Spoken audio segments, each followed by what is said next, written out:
Right ළමයි එතකොට මේ වීඩියෝ එක කරන්නේ 2026 අපොසු දස් පෙළ විභාගයට පෙනී සිටින පෞද්ගලික අයදුම්කරුවන්ට මේ වෙද්දි තමන්ගේ ඇඩ්මිෂන් එක ඇවිත් නැත්නම් කොහොමද ඔයාගේ ඇඩ්මිෂන් කාඩ් එක ඩවුන්ලෝඩ් කරගන්නේ කියලා. හරි. එතකොට පාසල් අයදුම්කරුවන්ට ප්‍රශ්නයක් නැහැ. මොකද කියනවනේ යාලට ඉස්කෝලේ වලට මේ වෙද්දි අයදුම්පත් ඇවිල්ලා විදුහල්පතිතුමා විසින් ඇඩ්මිෂන් කාඩ් එක සයින් කරලා මේ වෙද්දි ඔයාලට දීලා ඇති. හරි.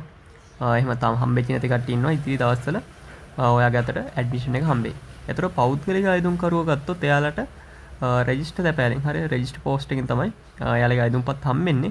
එතකොට මේ වෙද්දි ඔයාගේ අයදුම්පත ඔයාට ලැබිලා නැත්නම් ඔයාට පුළුවන් මේ වීඩියෝ එකේ තියෙන විදිහට ඇඩ්මිෂන් කාඩ් එක ඩවුන්ලෝඩ් කරගෙන සයින් කරගන්න. එතකොට කොහොමද සයින් කරගන්නේ කියලා මම වෙන වීඩියෝ එකකින් කියන්නම්. එතකොට මේකේදී අපි බලමු කොහොමද ඩවුන්ලෝඩ් කරගන්නේ කියලා. යන්න Google එකට. Google එකේ ගිහලා සර්ච් කරන්න ඇඩ්මිෂන් කාඩ් ඩවුන්ලෝඩ් කියලා. හරි.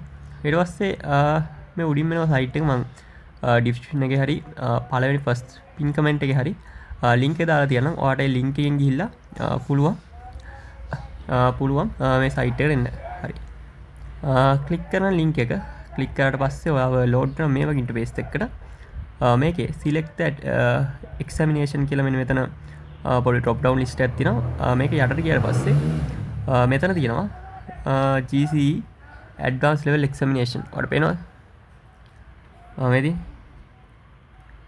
right ඊට පස්සේ ඔන්න ක්ලික් කරා. ක්ලික් කරලා පස්සේ ඔයාලට මේකට ඕන වෙනවා එක්ක ඔයාගේ NIC එක නැත්නම් ඔයාගේ ඉන්ඩෙක්ස් නම්බර් එක. national ID card එක උඩ ක්ලික් කරලා පස්සේ මෙතන enter NIC කියලා තියෙනවා.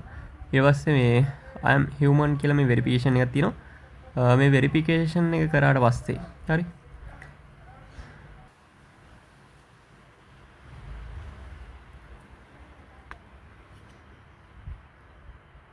හරි. එතකොට ඔයාලට පුළුවන් මෙන්න මේ විදිහට වෙරිෆිකේෂන් එක ඉවර වුණාට පස්සේ මෙතන NIC නම්බර් එක දීලා ඩවුන්ලෝඩ් කරගන්න. හරිද? එතකොට මගේ ආව මේ NIC කාඩ් එක යන්න. ඊට පස්සේ ඩවුන්ලෝඩ් කරාට පස්සේ ඔයාලට පුළුවන් එන ඇඩ්මිෂන් කාඩ් එකේ PDF එකේ print එකක් අරගෙන ඔයාලට ඒක සයින් කරගන්න. හරි.